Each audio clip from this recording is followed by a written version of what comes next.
Hello students, good morning. आज हम लोग पढ़ेंगे laws of motion.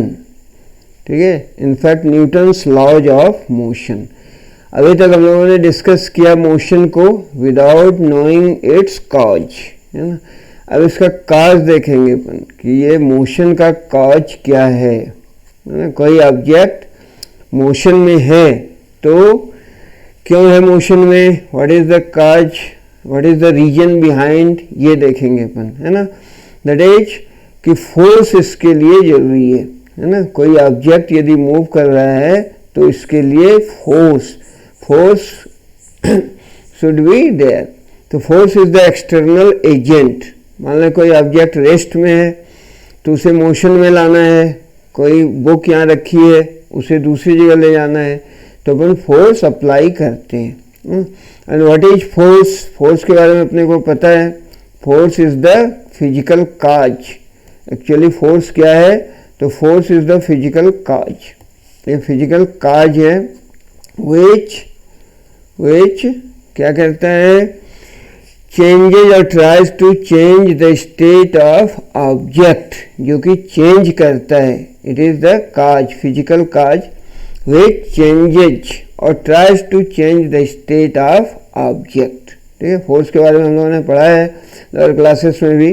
What is force, force is push और पुल दैट चेंजेज और actually tries to change, that actually changes और tries to change the state of object. Force की SI unit अपन ने डिस्कस किया है, ये न्यूटन होता है ना।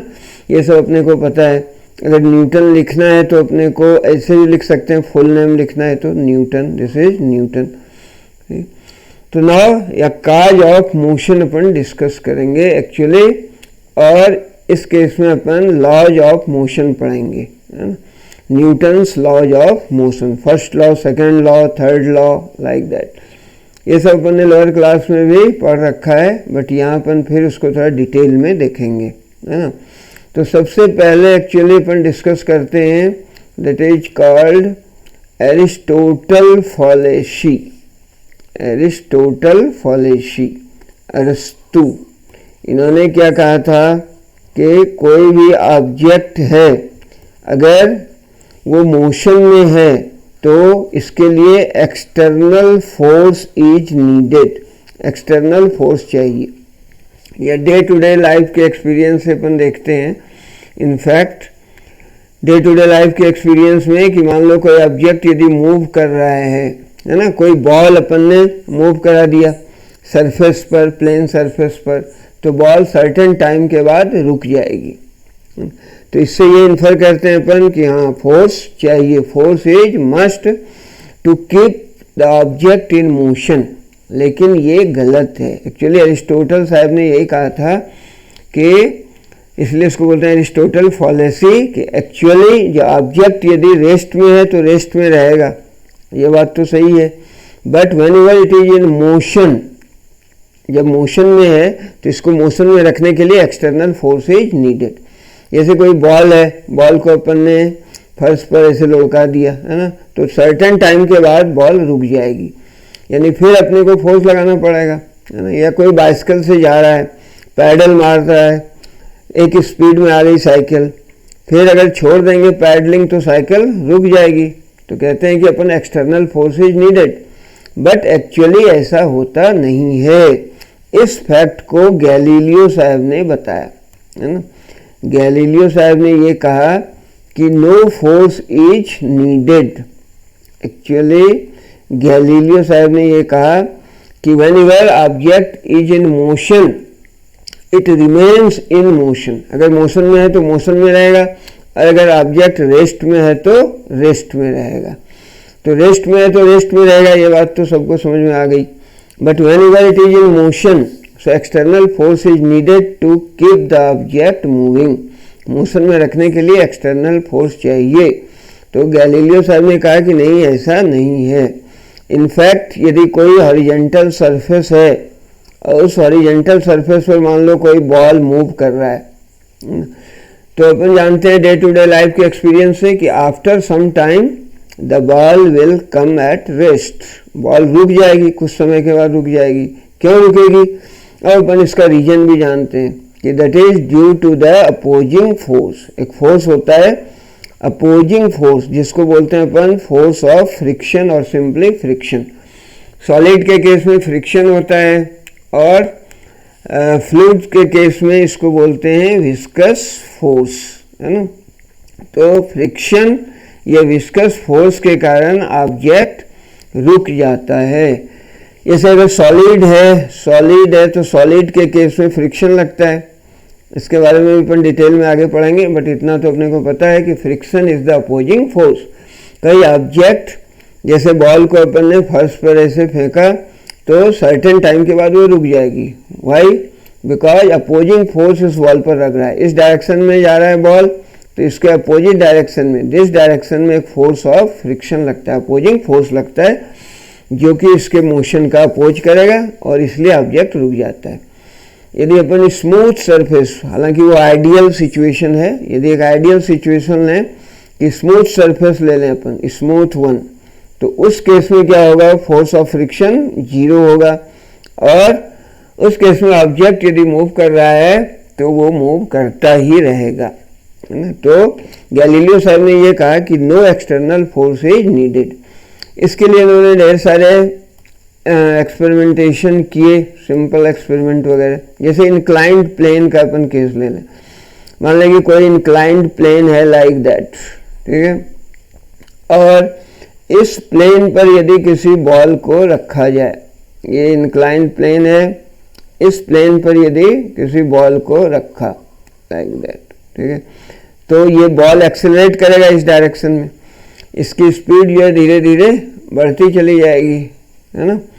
और इसके अपोजिट यदि अपन ने कोई इंक्लाइंड प्लेन पे बॉल को यूं इस डायरेक्शन में रखा, ये इंक्लाइंड प्लेन है, बॉल को इस डायरेक्शन में, अप डायरेक्शन में, तो इसकी स्पीड धीरे धीरे कम होती जाएगी। और उसी तरह यदि अपन इंक्लाइंड प्लेन ले लें, मान लो इसका इंटरमीडिएट पोजीशन बीच का, यदि पूरा ये हॉरिजेंटल सरफेस अपन ने ले लिया, यहाँ पर यदि बॉल को रोल कराएंगे तो it will cover the larger and larger distance. यदि रेस्ट में आने के पहले ये लार्ज डिस्टेंस ट्रेवल करेगा। तो जब इस डायरेक्शन में आ रहा है डाउनवर्ड, तो इसकी स्पीड बढ़ रही है, एक्सेलरेटेड हो रहा है।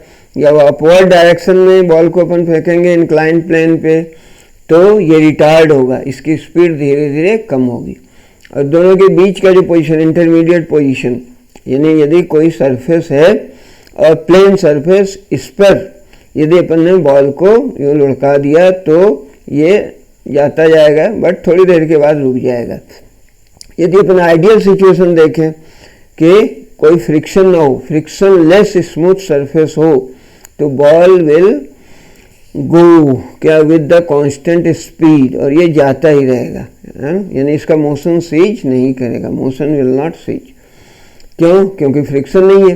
तो इट इज द फ्रिक्शन जो कि अपोज करता है मोशन का। तो गैलीलियो साहब ने एक्चुअली इसके लिए फिर डबल इंक्लाइंड प्लेन से इस फैक्ट को प्रूव किया। डबल इंक्लाइंड प्लेन वो क्या होता है, मान लें कि इस ढंग का प्लेन लिया लाइक दैट, दिस वन, और यहाँ से इन्होंने बॉल को रोल कराया, तो बॉल अपना कॉमन एक्सपीरियंस कहता है कि ये यहाँ तक बॉल आ जाएगा, नियरली सेम हाइट या इससे थोड़ा कम हाइट ट्रेवल करेगा, इससे ज़्यादा तो ट्रेवल करेगा नहीं। इधर आएगा तो इसकी स्पीड बढ़ेगी, और जब अप जाएगा तो स्पीड घटेगी, फाइनली ये लगभग उतना ही डिस्टेंस ट्रेवल करेगा। यदि इसका इंक्लाइनेशन जो सेकेंड पार्ट का है थोड़ा सा यदि कम कर दिया जाए, तो उस केस में जो बॉल है ये डिस्टेंस ज़्यादा ट्रेवल करेगा, but height nearly same height वो कवर करेगा, है ना। और उसके बाद यदि कोई आइडियल सरफेस है, मतलब फ्रिक्शनलेस स्मूथ सरफेस पर यदि बॉल को रोल कराया जाए, तो ये larger and larger distance travel करेगा। इनफैक्ट इसका मोशन सीज नहीं होगा, मतलब ऑब्जेक्ट रेस्ट में नहीं आएगा, it will move with uniform velocity. तो यहाँ से गैलीलियो साहब ने ये इन्फर किया कि no external force is needed to keep the object moving, है ना। गैलीलियो साहब ने ये कहा कि no external force is needed in order to keep the object moving, or whenever the object is at rest, तो रेस्ट में रहेगा तो सबको पता है कोई फोर्स नहीं लग रहा है तो, बट अगर ये मोशन में है तो मोशन में रखने के लिए अपने को external force, net external force नहीं चाहिए। इनफैक्ट नेट एक्सटर्नल फोर्स ये जीरो होगा यूनिफॉर्म मोशन में यदि ऑब्जेक्ट है। तो यदि बॉल की बात करें तो बॉल यदि रोल कर रहा है मान लो लाइक दैट, तो इस पर लग रहा है force of friction, opposite direction में लगेगा फोर्स ऑफ फ्रिक्शन जो इसके मोशन का अपोज करेगा। यदि इतना फोर्स अपन अप्लाई करें इस पे that is equal to the force of friction, तो उसको ये नेग्लिफाई कर देगा, न्यूट्रलाइज कर देगा, and object will move with the constant speed. तो कांस्टेंट स्पीड से, कांस्टेंट वेलोसिटी से ऑब्जेक्ट मूव करता रहेगा। तो गैलीलियो साहब ने ये कहा कि in fact no net force is needed, net force zero होना चाहिए। जितना फ्रिक्शनल फोर्स लग रहा है ना, जैसे कि मान लें कोई ऑब्जेक्ट है, कोई ऑब्जेक्ट टेबल पर रखा हुआ है लाइक दैट, है ना, या बुक है, ठीक है। नाउ इसका मास यदि m है तो इस पर डाउनवर्ड फोर्स लगेगा mg जो इसके वेट के बराबर होगा, और अपवर्ड डायरेक्शन में एक लगता है नॉर्मल फोर्स, ये इसको नॉर्मल रिएक्शन भी बोलते हैं, है ना। तो कोई भी ऐसे इन्फर कर सकता है दैट इज w वेट। तो whenever weight w is equal to r, w is equal to जब r हो गया, वेट जो ऑब्जेक्ट का है वो रिएक्शन फोर्स के बराबर हो गया, तो इस केस में नेट फोर्स जीरो है ना। तो ऐसा नहीं है, ऐसा कहना थोड़ा कंफ्यूजिंग है ना, और इनकरेक्ट भी है, गलत भी है। यहाँ क्या कहेंगे अपन, ऑब्जेक्ट चूंकि रेस्ट में है, object is already at rest, object rest में है, तो उस केस में क्या होगा, नेट फोर्स इस पर जीरो होगा, दैट इज उस केस में W बराबर R होगा, ठीक है। ऐसा कहना सही है। तो गैलीलियो साहब ने एक लॉ दिया जिसको बोलते हैं गैलीलियोज लॉ ऑफ इनर्शिया, ठीक है, और इसी को बोला जाता है, इनफैक्ट ये Newton's first law of motion भी कहलाता है।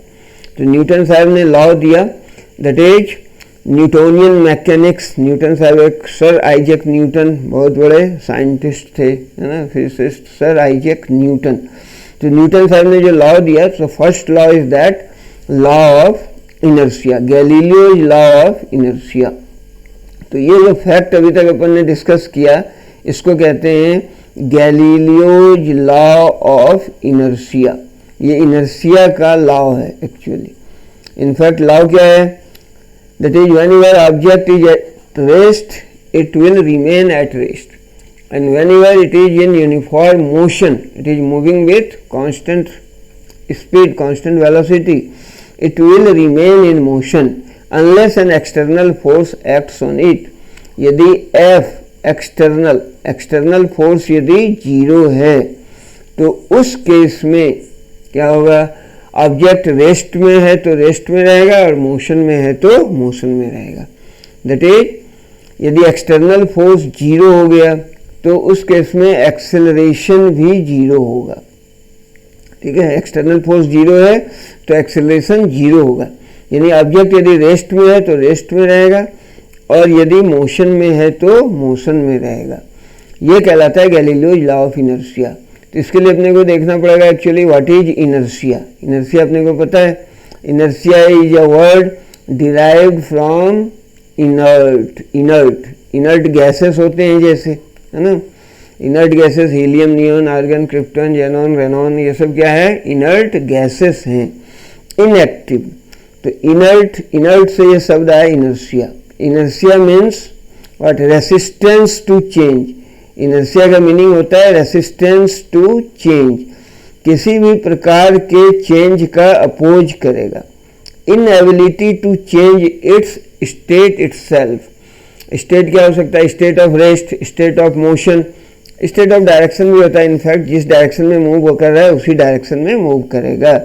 यदि ऑब्जेक्ट रेस्ट में है तो रेस्ट में रहेगा, मोशन में है तो मोशन में होगा, पर्टिकुलर डायरेक्शन में मूव कर रहा है तो उसी डायरेक्शन में मूव करेगा। ये टेंडेंसी होती है ऑब्जेक्ट की। This is called inertia. What is inertia? Inertia is the property, इसको अपन डिफाइन कर सकते हैं। Inertia is the property due to which it opposes any change in its state, इसके स्टेट में किसी भी प्रकार के चेंज का अपोज करता है। Inertia means resistance to change, जैसा है वैसा रहेगा, रेस्ट में है तो रेस्ट में, मोशन में है तो मोशन में, है ना।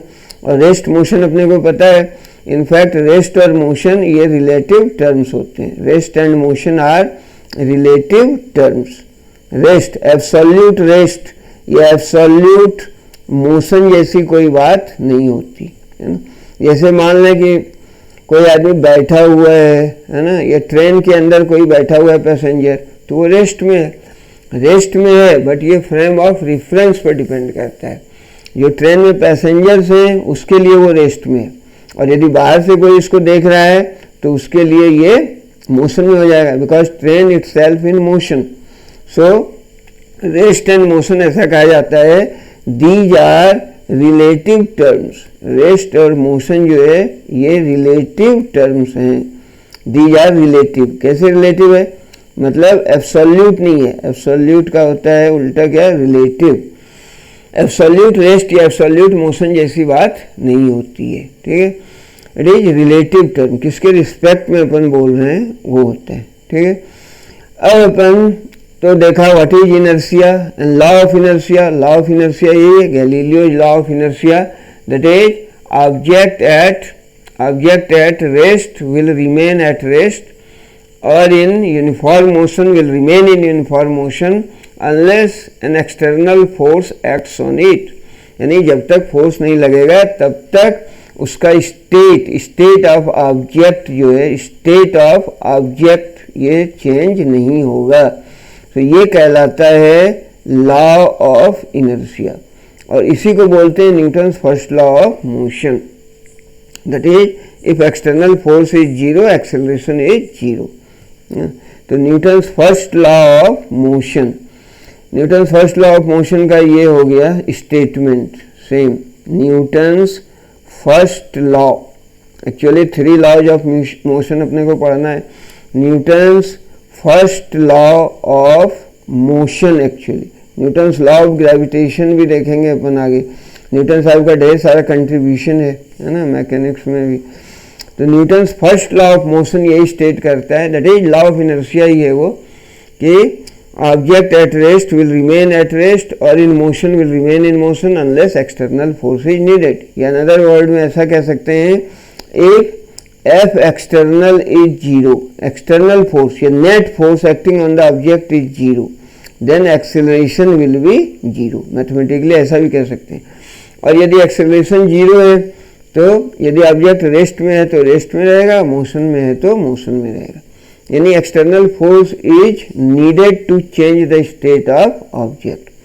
तो ऐसा बोलते हैं कि Newton's first law actually define करता है, Newton's first law defines the force. What is force, what force can do, force क्या कर सकता है। तो फोर्स क्या कर सकता है, स्टेट ऑफ ऑब्जेक्ट को चेंज कर सकता है। कोई ऑब्जेक्ट यदि रेस्ट में है तो मोशन में ला सकता है ना, यदि मोशन में है तो रेस्ट में ला सकता है, इसका डायरेक्शन चेंज कर सकता है। So that is Newton's first law of motion. Newton's first law of motion का statement Galileo law of inertia की तरह ही है, ठीक है। उसके बाद यदि अपने को देखना है तो फिर सेकेंड लॉ है, that is called Newton's second law of motion. First law, second law, second law of motion.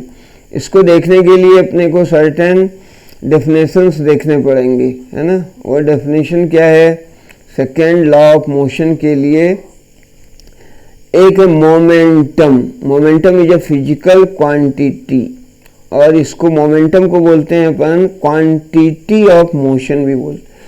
Momentum is also called quantity of motion, कितना मोशन है उसमें।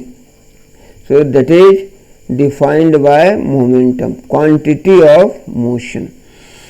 मान लें इसके लिए अपन कोई एग्जाम्पल लेते हैं, कोई दो ऑब्जेक्ट है, या डे टू डे लाइफ का अगर एग्जाम्पल लें अपन, है ना, that is earth. Day to day life का कोई सा एग्जाम्पल ले लो। मान लो कोई दो ऑब्जेक्ट है, एक ऑब्जेक्ट है m1, another one is m2। या जैसे मान लो एक ट्रक है, लोडेड ट्रक है ना, और दूसरा है कार, ठीक है। तो ट्रक का मास बहुत ज़्यादा होता है, तो इस केस में m1 is much much greater than m2। Car के मास से ट्रक का मास बहुत ज़्यादा होता है ना। तो मास बहुत ज़्यादा है, तो ये रेस्ट में है मान लो दोनों, तो यदि इसे मोशन में लाना पड़ेगा तो अपने को ज़्यादा फोर्स, ज़्यादा एफर्ट लगाना पड़ेगा, किसमें? ट्रक में, क्योंकि इसका मास बहुत ज़्यादा है, ठीक है। और सेम स्पीड से यदि दोनों को मूव कराना है, ट्रक को भी और कार को भी, तो मास चूंकि इसका ज़्यादा है इसलिए ज़्यादा एफर्ट ट्रक में लगेगा और कार में कम लगेगा, है ना, यानी ज़्यादा फोर्स यहाँ लगाना पड़ेगा, ठीक है। और यदि मास सेम हो, इफ m इज कांस्टेंट, जैसे बुलेट का एग्जांपल ले लें, है ना, तो बुलेट यदि फायर हो रहा है तो उसकी वेलोसिटी काफ़ी ज़्यादा होती है, वेलोसिटी मच ग्रेटर होती है, बहुत ज़्यादा होती है। जब फायर किया जाता है उसे पिस्टल से, तो मास तो उसका बहुत कम है बट वेलोसिटी बहुत ज़्यादा है, इसलिए ये क्या कर सकता है, किसी टारगेट को पर्स कर सकता है, उसको छेद सकता है ना, और ये हर्ट कर सकता है। यदि अपने को लग जाए, किसी ह्यूमन बॉडी में लग जाए तो बॉडी हर्ट हो सकती है, ठीक है। बट यदि बुलेट यदि ऐसे अपन हाथ से फेंक दें, बहुत कम स्पीड से यदि जाएगी तो उससे कोई नुकसान ज़्यादा नहीं होगा। सो यहाँ से अपन देखा कि ये दो क्वांटिटी इंपॉर्टेंट है, mass and as well as velocity. Quantity of motion किसमें ज़्यादा होगी, है ना। यदि मास ज़्यादा है, अगर स्पीड सेम है, दोनों का मास ज़्यादा है, तो क्वांटिटी ऑफ मोशन ज़्यादा होगा। यदि सेम मास का ऑब्जेक्ट ले लिया अपन ने दो, लेकिन स्पीड जिसकी ज़्यादा है, तो उसमें क्या होगा, क्वांटिटी ऑफ मोशन ज़्यादा होगी। सो product of these two quantities, ये इंपॉर्टेंट है, और इसका नाम है दैट इज मोमेंटम। इसको बोलते हैं मोमेंटम, इसको P से रिप्रेजेंट करते हैं। So momentum is defined as the product of mass and velocity. So product of mass and velocity को मोमेंटम कहते हैं, और इसकी SI यूनिट क्या होगी, मास की SI यूनिट किलोग्राम, और स्पीड की या वेलोसिटी की हो गई मीटर पर सेकंड। तो किलोग्राम मीटर पर second is the SI unit of momentum, ठीक है। मोमेंटम की ये SI यूनिट है। नाउ चेंज इन मोमेंटम, मान लो उसको अपन डेल P से रिप्रेजेंट करें। कोई ऑब्जेक्ट है, मान लें उसकी इनिशियल उसकी जो वेलोसिटी है वो u है और फाइनल वेलोसिटी v है। ऑब्जेक्ट को मतलब थ्रो किया अपन ने, इनिशियल वेलोसिटी u है, फाइनल वेलोसिटी v है, m इसका मास है। तो चेंज इन मोमेंटम, चेंज को डेल से दिखाते हैं, चेंज इन मोमेंटम क्या होगा, mass into final velocity, final momentum, minus mass into initial velocity, ये हो गया initial momentum. So this is change in momentum, ठीक है, change in momentum. Now how fast the change takes place, ये change कितनी जल्दी होता है, इसको बोलते हैं फोर्स। एक्चुअली जो फोर्स को डिफाइन किया गया, force is directly proportional to rate of change of momentum, del P upon del T, है ना। यदि चेंज हो रहा है, ये फाइनल मोमेंटम है mv, इनिशियल है mu, this is the final momentum, इसको f लिख दें, this is initial momentum pi। तो change in momentum divided by that time interval, ये डायरेक्टली प्रोपोर्शनल होता है फोर्स के। तो force is directly proportional to change, rate of change of momentum. And if del T tends to 0, यदि अपन limit ले लें, time interval बहुत कम हो जाए, then F is directly proportional to, ये del P by del T को अपन लिख सकते हैं dP अपॉन dt, और इसको कैलकुलस के लैंग्वेज में अपन पढ़ते हैं differential of momentum with respect to time, नहीं, d by dt of P, rate of change of momentum. Force is directly proportional to rate of change of momentum. और ये कहलाता है Newton second law of motion. Second law of motion का ये statement हो गया कि force is directly proportional to rate of change of momentum. और प्रोपोर्शनलिटी साइन यदि हटा दें तो अपन कांस्टेंट लगाते हैं के, तो एफ इज इक्वल टू के हो गया dp by dt, this one. और k का वैल्यू 1 होता है, तो f इज इक्वल टू निकल गया rate of change of momentum is equal to force is equal to rate of change of momentum. Actually time rate of change of momentum है ना। तो ऐसे अपन फोर्स को डिफाइन करते हैं, and this is also the statement of Newton second law of motion. Newton second law of motion का ये statement है कि force is directly proportional to rate of change of momentum and it takes place in which the change takes place, है ना। Change किस direction में होगा? In fact force के डायरेक्शन में होगा। तो F is equal to force is equal to भी लिख सकते हैं, is equal to rate of change of momentum. F is equal to D by D T of P था, और मोमेंटम देखा अपन ने मास मल्टीप्लाइड विथ वेलोसिटी। तो मास तो कांस्टेंट है, इनफैक्ट मास चेंज नहीं होता वेलोसिटी के साथ, ऑफकोर्स होता भी है। यदि अपन इतनी वेलोसिटी से फेंकें उसको, वेलोसिटी इतनी ज़्यादा हो, रिलेटिविस्टिक यानी स्पीड ऑफ लाइट के कंपेरेबल हो, यदि स्पीड इस स्पीड से फेंकेंगे देन मास भी वेलोसिटी के साथ इंक्रीज होगा। बट इन जनरल क्या है, मास कांस्टेंट क्वांटिटी है, तो इसको बाहर निकाल लिया अपन ने। इतनी वेलोसिटी तो फेंक नहीं पाएंगे अपन जो कि स्पीड ऑफ लाइट के बराबर हो, 3 लाख किलोमीटर पर सेकेंड। तो इन जनरल अपन लेते हैं mass constant, then it is D by D T of V, and what is D V by D T? It is acceleration, m into a. So another way of defining the force अपने को मिलता है F is equal to ma, product of mass and acceleration is force. Force is a vector quantity, इसकी SI unit Newton होती है। यह 1 यहाँ से देखें तो मास की किलोग्राम एंड एक्सेलरेशन की metre per second square. 1 kilogram metre per second square is equal to 1 newton, ठीक है। तो फोर्स के लिए एक्चुअली फोर्स को ये मेजर करता है second law. First law defines the force, what is force, and second law measures the force, कितना फोर्स लग रहा है किसी ऑब्जेक्ट पर। कोई ऑब्जेक्ट है ऑफ मास m और इस पर अपन ने फोर्स लगाया so that the acceleration is a, then अपन फोर्स कैलकुलेट कर सकते हैं by multiplying both mass and acceleration. So force is, Newton second law of motion का स्टेटमेंट है कि force is directly proportional to rate of change of momentum. Force is directly proportional to rate of change of momentum, और force is equal to rate of change of momentum, ठीक है। And force is also given by F is equal to M, product of mass and acceleration, ठीक है। तो ये था Newton's और second law of motion. जहाँ तक फर्स्ट लॉ ऑफ मोशन का सवाल है, इनर्शिया अपन ने डिस्कस किया।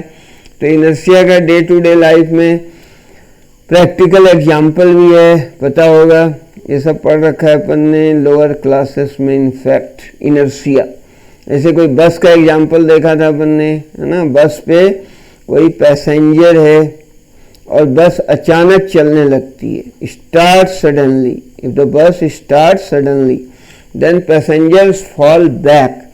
यदि सडनली स्टार्ट हो गया तो क्या होगा, पैसेंजर पीछे की ओर गिर जाता है, मुड़ जाता है। क्यों ऐसा होता है? This is in accordance with law of inertia. क्योंकि बस में बैठा है तो जो अपना पैर है, पैसेंजर का पैर, वो तो कांटेक्ट में है बस के फ्लोर के, है ना। तो बस जैसे एक्सेलरेट हुई, आगे की ओर बढ़ी, तो ये पैर भी आगे की ओर निकल लिया, है ना। बट अपनी जो बॉडी है वो सीट के कांटेक्ट में होती है, तो बॉडी उसका अपोज करना चाहती है, तो बॉडी इसलिए पीछे रह जाती है, इसलिए पीछे की ओर गिरते। और सिमिलर एग्जांपल है when the bus stop suddenly, start suddenly में बैकवर्ड, स्टॉप सडनली। यदि सडनली कोई रुक गई बस, अचानक रुक जाती है ना। आगे देखता है ड्राइवर की कोई चीज़ अचानक आ गई, कुत्ता बिल्ली कुछ भी आ गया, है ना, ह्यूमन बीइंग, तो क्या करता है, अचानक ब्रेक लगाता है। अचानक ब्रेक लगाता है तो सारे पैसेंजर आगे की ओर झुक जाते हैं। क्यों झुकते हैं? This is also in accordance with law of inertia, क्योंकि बॉडी तो मोशन में है, बस मोशन में है तो बॉडी भी मोशन में है ना।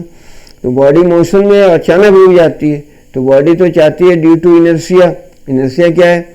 इनर्शिया के कारण बॉडी जिस पोजीशन में है, जिस स्टेट में, रेस्ट में है तो रेस्ट में रहना चाहती है, और यदि मोशन में है तो मोशन में रहना चाहती है। तो अचानक यदि रुक गया तो बॉडी तो चाह रही है कि आगे ही हम जाते रहें, है ना। इसलिए पैर तो उसके साथ एडजस्ट कर लेता है ना फ्लोर से, बट बॉडी जो है वो आगे की ओर मुड़ जाती है, ठीक है, आगे की ओर झुक जाती है। इसी तरह चलते हुए बस से या ट्रेन से, ट्रेन थोड़ा स्लो होती है तो हम देखते हैं कि उससे कोई कूद जाता है, तो कूदने के बाद यदि वो थोड़ा मोशन में रहे, थोड़ा दौड़ जाए तो नहीं गिरता है, क्योंकि वो मोशन में था ट्रेन के साथ। अचानक वो कूदेगा तो रेस्ट में आएगा उसका पैर, तो अपोज करेगा तो वो गिरेगा, है ना। इसके लिए वो क्या है, अगर वो दौड़ता रहता है आगे की ओर तो फिर थोड़ी देर के बाद वो रुक सकता है ना। इनर्शिया के ढेर सारे एग्जाम्पल हैं, पीछे भी देखा होगा अपन ने, है ना, क्लासेस में। तो फर्स्ट लॉ अपन ने डिस्कस किया actually, first law of motion.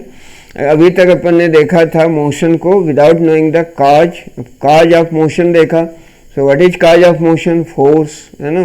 Then Aristotle फॉलेसी देखी, एरिस्टो साहब ने क्या कहा था कि external force is needed to keep the object in motion. Galileo साहब ने इसको गलत साबित कर दिया, इसलिए एरिस्टोटेलियन मैकेनिक्स वो पूरी तरह गलत हो गई, और गैलीलियो साहब ने ये कहा कि no external force is needed to keep the object moving. क्यों? अब फ्रिक्शन का केस है, डे टू डे लाइफ में तो ऐसा होता है, ऑब्जेक्ट जा रही है यूनिफॉर्म स्पीड में तो धीरे धीरे उसकी स्पीड कम हो जाएगी। क्यों? क्योंकि फोर्स ऑफ फ्रिक्शन लग रहा है। यदि इतना ही फोर्स अप्लाई किया जाए, जैसे साइकिलिंग कर रहे हैं अपन, तो फोर्स ऑफ फ्रिक्शन लग रहा है टायर एंड रोड के बीच में, तो यदि पैडलिंग से अपन उतना ही फोर्स अप्लाई करें जितना force of friction opposing forces पर लग रहा है, देन साइकिल यूनिफॉर्म स्पीड से जाएगी। कार जा रही है, शुरू में वो एक्सेलरेट होती है, फिर यूनिफॉर्म स्पीड में जा रही है कार, तो उस केस में क्या होता है, एक्सटर्नल फोर्स की जरूरत नहीं है, कार यूनिफॉर्म मोशन में जाता है। रेस्ट में ऑब्जेक्ट तो रेस्ट में रहता है ना। गैलीलियो लॉ ऑफ इनर्शिया देखा, व्हाट इज इनर्शिया, और इनर्शिया का प्रैक्टिकल एप्लीकेशन भी देखा अपन ने। And then after Newton first law, it is nothing but law of inertia. Then second law of motion, momentum को डिफाइन किया, सेकेंड लॉ ऑफ मोशन को स्टेट किया अपन ने, है ना, और इसका भी कुछ एग्जाम्पल्स वगैरह देखेंगे। एंड थर्ड लॉ देखेंगे अपन आगे की क्लास में।